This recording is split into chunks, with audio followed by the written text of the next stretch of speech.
Get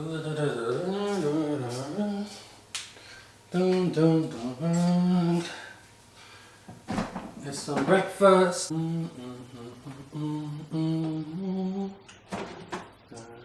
go wrong with some yogurt.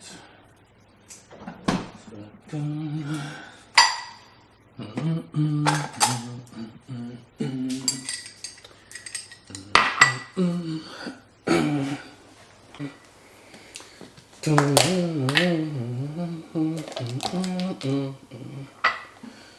what I'm saying. Let's get some yogurt. Morning. Hey, how's it going? What are you eating? Some yogurt. Yogurt? Yeah. What kind of yogurt is that? I got this low-fat yogurt. Try to stay away from high fats. Low fat? Yeah. And no like healthy like nuts and seeds or anything on top? I told you I'm trying to decrease my fat. Ah. Why you want me to have seeds? All the fat. I'm trying to decrease my fat. You don't understand what I'm saying. That's why I went with low-fat yogurt. Babe. What's wrong, right? Just yogurt? Where's your eggs? So now you want me to have high cholesterol and have a heart attack too? Oh my gosh. You can't be eating eggs, babe. They have high cholesterol. We have to stay away from eggs. And why are you bothering my breakfast, which is the most important meal of the day? I'm just trying to get my breakfast in, and you're asking me all these questions. At least let me enjoy my most important meal of the day. Have you not been watching the weekly life videos lately?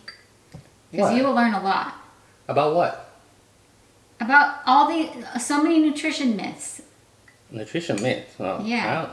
I don't know what you're talking about. Just let me enjoy my breakfast.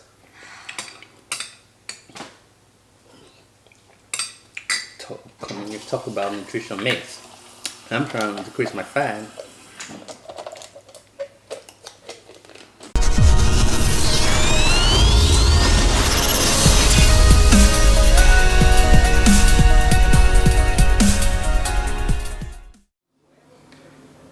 Hello everyone and welcome back to this channel. My name is Luke. I'm Ashley. And we're back for another video. As you guys saw in our skit, we have a lot of myths to bust today. Yes. Yeah, so much to do. But yeah, hope you guys enjoyed that little skit. But today we'll be talking about all the 5 myth busters on nutrition. 5 big myths that we hear all the time. Yeah, it's crazy. It's because it's at some point of our lives, especially my life, I know I believe some of these myths. Oh yeah. So I definitely believe some of these myths, and I've lived them. so it's amazing how much research has changed. Research has found that some of these things just aren't true, and we'll become more informed, more knowledgeable. And it's kind of ingrained in us to just like believe some of these, you know, because you hear them all over the place, and you can't help but believe them. But there's a lot of research out there that busts these myths, and we're here to bring you that information. Breakfast, starting with breakfast.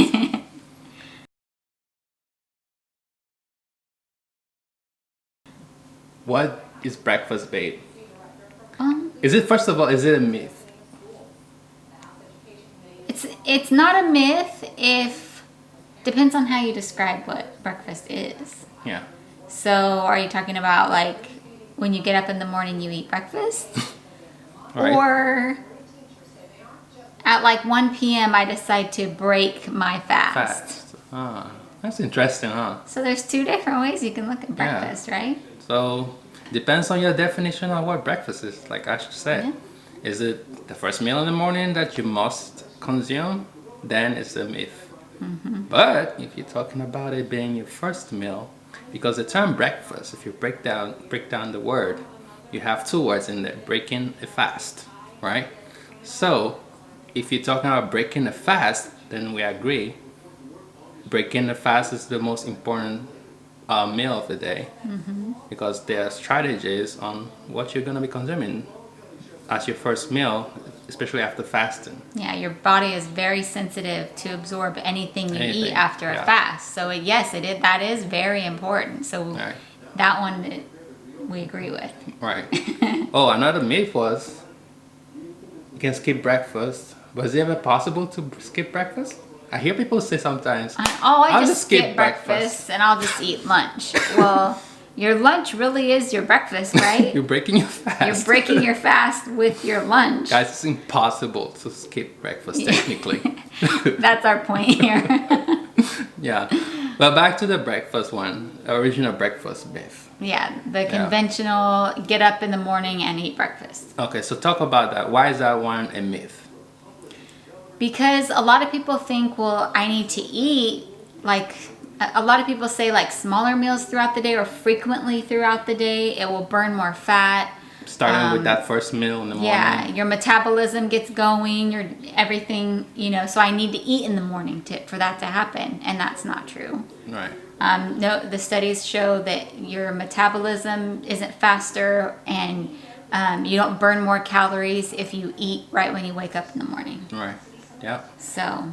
And if anything, sometimes depending on your goals, like if you are maybe trying to burn fat, for example, it's probably not going to be the best strategy to wake up in the morning and eat right away, because the longer, basically, if you're trying to burn fat, you want to be at a fasted state, maybe even doing the workout at a fasted state. That means you have to allow at least 12 hours.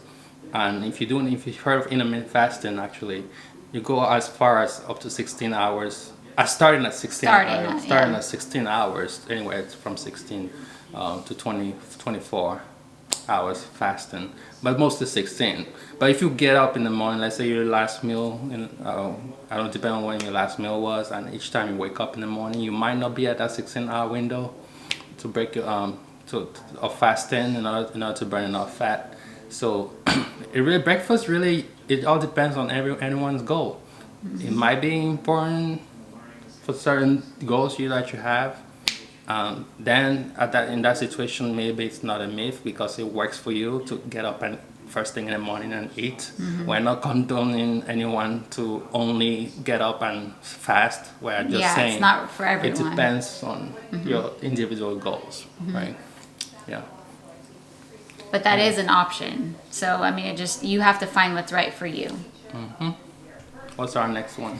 Next one is something that I think is like so common, and something that I did for years, and I think it was not good for me at all. Guilty as charged here too.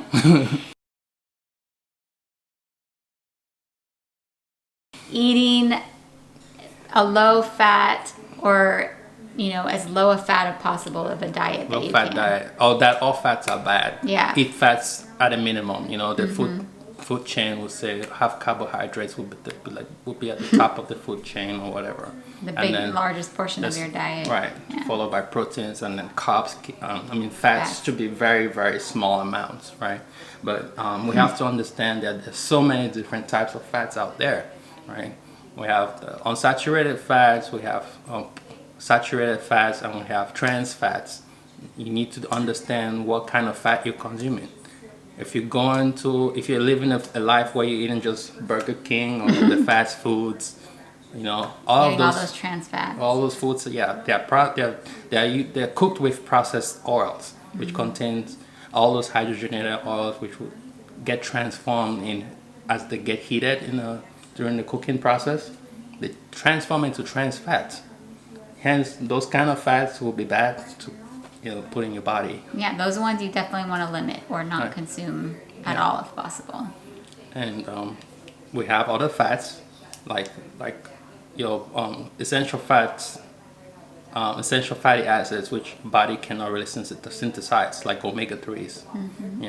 Other essential fats like omega-6s, which your body still can synthesize, but you need to find a balance between having those two, because one of them, the omega-6s, will be pro-inflammatory.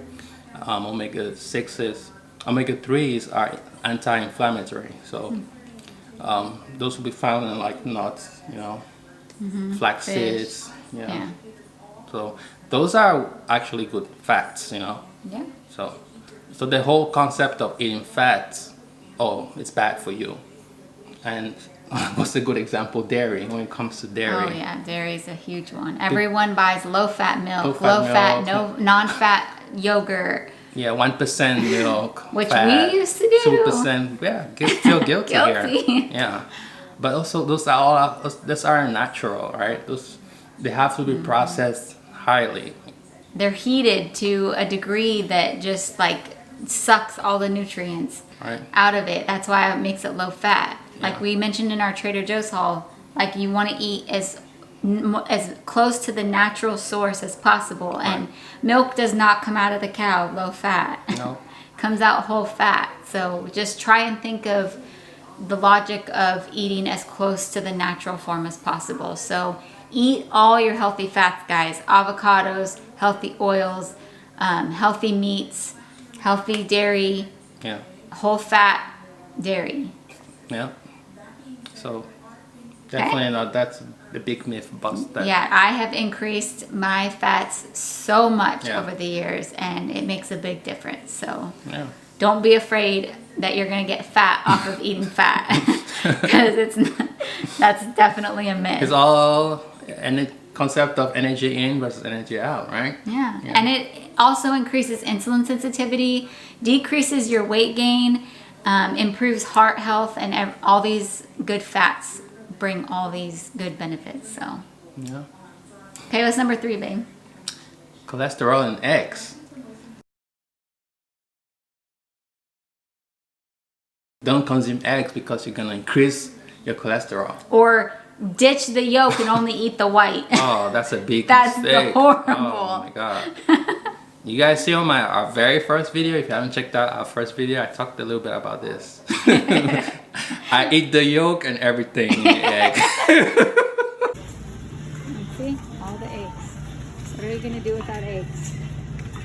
I eat my eggs every day, guys. Yeah. I eat at least 2 or 3 a day. Yeah. And I eat the yolks, everything. Don't be fooled by what they tell you about the yolk. Very Yeah. healthy. Tell them, eat the yolks. I eat the yolk, everything. We'll link that video so you guys can watch man. that. That cracks me up every time I hear him say that. Wasn't the time when the whole crisis started? Yeah. And there was no eggs everywhere? We couldn't find eggs anywhere. He's like desperate for eggs. Yeah, but no. That's a big myth about consuming the yolks or consuming eggs because it's going to increase your cholesterol. Research has shown and proven that the dietary intake of cholesterol will not impact your blood cholesterol levels, because the idea is, even like the big science journals, like you'll be surprised, the community, they believe like, oh, consuming eggs or will increase your cholesterol. No, it won't. The research shows that the dietary cholesterol from food doesn't impact your blood cholesterol. So, in that reason, they believe that if your blood cholesterol goes up, then you're more at risk for plaque buildup in your blood vessels, and you could develop a heart attack or a stroke, or any cardiovascular diseases out there. But that's definitely not the case. And when we talk about cholesterol, we have to remember there's so many types of cholesterols out there too. And egg will actually help you. You've heard of the good and the bad cholesterol, right? Cholesterol. HDL being good and LDL being bad. And even that term, LDL being bad, is not true. LDL, your body makes LDL for a reason. Everything your body makes is for a good reason. The key here, guys, is what? Inflammation. Keeping inflammation low in your body, right? Yeah. Because That's where all the good spices come in that we talk exactly, about. all our spices, consuming all the foods that will help keep your body's inflammation down, because a plaque doesn't just break and block an artery, right? There has to be inflammation involved, right? So just having high LDL, like they say, is bad cholesterol. It's just one factor. If your body is in high stress and high inflammation, those two going together, then there's a risk of the plaque building up and breaking and blocking an artery and causing a heart attack or other cardiovascular problems. So the inflammation could be the underlying reason. Right. So if you if you get your inflammation down, it could really help your cholesterol, not cutting out eggs. That's not going to help your cholesterol by cutting out eggs. Think of the underlying problem. Right. So eat the whole egg, or Yeah. even just the yolk. Don't ditch the yolk and only eat the white, because so All many the nutrients nutrients you're are in that yolk. I eat plain yolk sometimes, just myself, just because they're so nutrient dense. So please don't throw out your yolk. Yeah. All right, and the next All right, one, we're next. going to talk about meats. Meats. Yeah, what's all meats unhealthy? Yeah, a lot of people Now, this think, is not a strike against vegans, right? Not no, just, because yeah. it's your own personal It's your preference. personal preference if you eat meat or don't, not. right? So don't get us wrong Yeah. on that. We're not against any vegan ideology here. No. But there's some belief that eating meats is unhealthy. So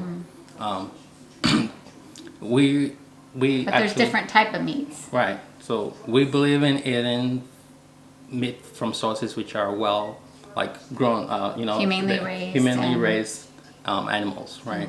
So like your grass-fed beef, for example. No antibiotics, free of the antibiotics and the the added hormones and everything in like poultry. Right. So we just basically stay away from like what we feel are the unhealthy meats, like the lunch meats, the deli meats. Oh, those are really Those are the bad. worst. Yeah, those are not natural meats. Yeah. So there's different types. Not all meats are created equal. So just because a processed meat like a lunch meat is bad doesn't mean all turkey is bad. If you get lunch meat that's turkey and that's bad, that doesn't mean all turkey is bad. Yeah. So it depends on what kind of meat you're buying. So just also think about doing everything in moderation. We're not saying just go ahead and eat meat every day. Or no, like everything should be done in moderation. You should have other things, like we have combination of fish as well. We have other fishes we'll eat. Sometimes different types of meat too, different meat sources, not just beef. We'll have chicken sometimes. We even have bison sometimes. Yeah.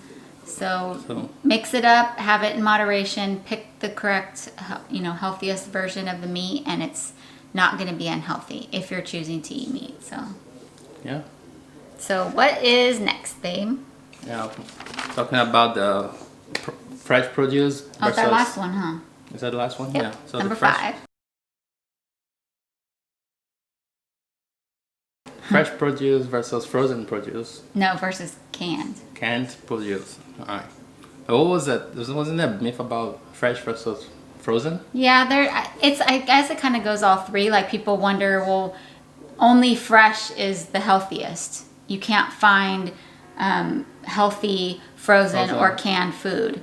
And most canned I personally would try and stay away from. There are a few exceptions. Yeah. But we mainly stay away from canned food. Most canned food will full of preservatives. Yes. Yeah, like there are a lot of added sugars and salts to it, so just read the label, be really aware, because there are some exceptions. Like the sardines will be an exception. We actually just buy the ones in water. In water, yeah, with nothing added to it. So there are some exceptions. I've even seen some like canned chickpeas that are organic and nothing added to them. So there are a few exceptions, but for the most part, we stay away from canned food. Yeah. But when it comes to fresh and frozen, now that there's not much difference there.